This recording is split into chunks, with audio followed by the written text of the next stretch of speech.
What's up, everyone? It's Dr. Laura Pence. I'm excited that you're here. I want to dive right in because this month we're talking about some super amazing stuff, right? And really deep and sometimes difficult. We're talking about how does the past impact me in the present? Now, before we get started, quickly tap on that subscribe button if you're new here, and if you're returning and you haven't already subscribed, what are you waiting for? Tap on that button. All right, so let's dive in. How does the past impact me in the present?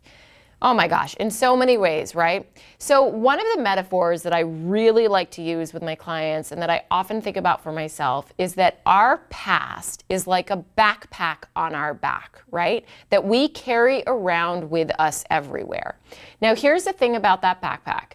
We can have things in that backpack that weigh us down and make our journey much more difficult. Or we can have things in our backpack that are helpful, right? Like imagine that you're going on a camping trip and you've got a whole bunch of stuff in your backpack. And some of those things are helpful for you on that camping trip. Let's say you've got a flint to make fire, you've got food, you've got a sleeping bag, you've got water. Awesome. Those are all things that help you on your journey. But let's say that you've decided to bring, I don't know, like 15 extra pounds of makeup. Not super helpful on a camping trip. Or let's say you've decided to bring a hairdryer. Also not super helpful on a camping trip, right? So in our backpack of life, there are things that we have from our past that weigh us down, that we do not need to continue to bring with us into our present.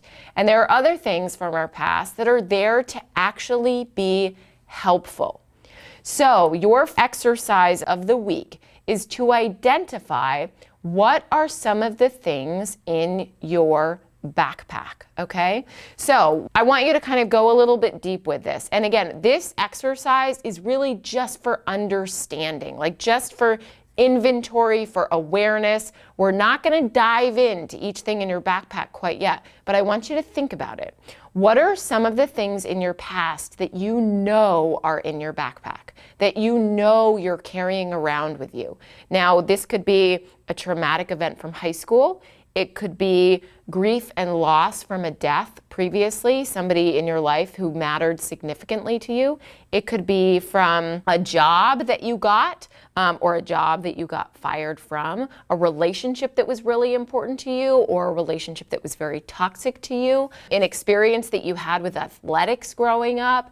It really can be anything. I want you to really just kind of take some time thinking about what are some of the things in your backpack that you know you carry into the present with you, right? Okay, so that's your exercise of the week. A few things to remember. One, this can be a little bit of a difficult process, okay?